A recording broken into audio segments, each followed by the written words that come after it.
World leaders welcomed an end to fighting and relief from a global energy crunch, but critics doubt a lasting deal is in sight. Will history be made in Switzerland? It's not the first time the Swiss resort of Bürgenstock is playing host to history makers. Over the decades, the mountain hideaway has welcomed rock stars, world leaders, and even been the site of past peace deal signings. Bürgenstock had been gearing up to host a formal signing ceremony for the US-Iran memorandum of understanding on Friday, but at the last minute, the plan was scaled back to behind-closed-door technical talks, which were still in doubt late Thursday. U.S. Vice President J.D. Vance told reporters he still planned to travel to Switzerland but warned that could change. It was all very much in keeping with a roller-coaster week of will-they-won't-they diplomacy and big claims from both sides. After conflicting statements on whether, where and by whom the deal would be physically signed, Trump surprised reporters by inking the text himself over a lavish dinner in Versailles on Wednesday evening, earlier than expected, while Iranian President Masoud Pezeshkian signed in Tehran. The thaw comes after months of missile and drone fire across the Middle East,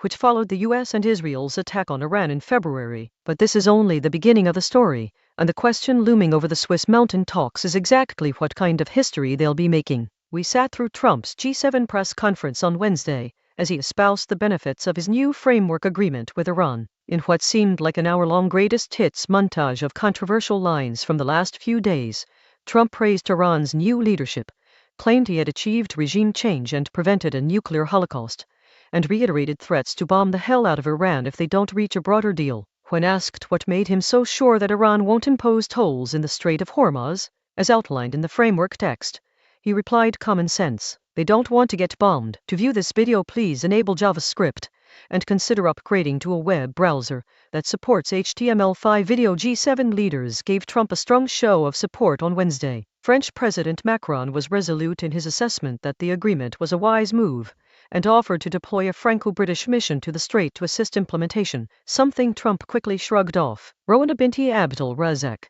a London-based lecturer at the School of Oriental and African Studies, agrees that the announcement is a good step. It is the start of what we hope to be a longer peace agreement between the US and Iran. It will definitely calm a lot of tensions that have been growing in the region and beyond the region, she told DW. The energy crisis not only affects governments, it affects ordinary people. So, I think everyone's going to be, at least for now, breathing a sigh of relief. But Macron carefully chose some other words that hinted at his anxiety about the agreement's long-term prospects. Does it solve everything? Few are claiming that the agreement will solve everything. The nuances of treaty versus memorandum, statement versus non-paper, conclusions versus communique.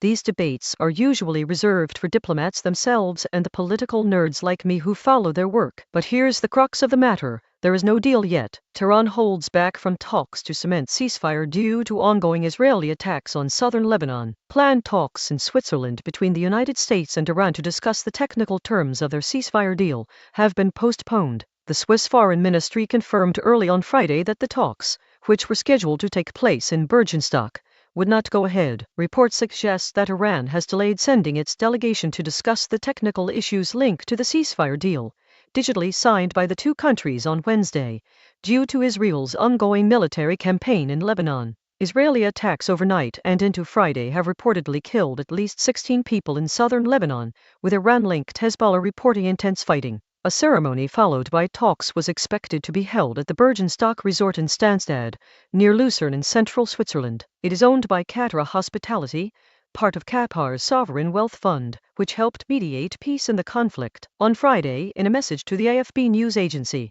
the Swiss Foreign Ministry said, the planned talks between the US, Iran, Qatar and Pakistan have been postponed. Switzerland remains ready to facilitate these talks. The relevant preparatory work at Bürgenstock is continuing, it added, without providing a new date for them. The announcement followed a report from media outlet al-Mayadeen that Iran was delaying sending its delegation to Switzerland over Israel's ongoing military campaign in Lebanon. Israeli Prime Minister Benjamin Netanyahu said Thursday that Israel's military will stay in a security zone of southern Lebanon as long as Israel's security needs require it. Israel and Hezbollah are not parties to the agreement, but Iran has insisted Israel must withdraw from the large swath of southern Lebanon it is occupying.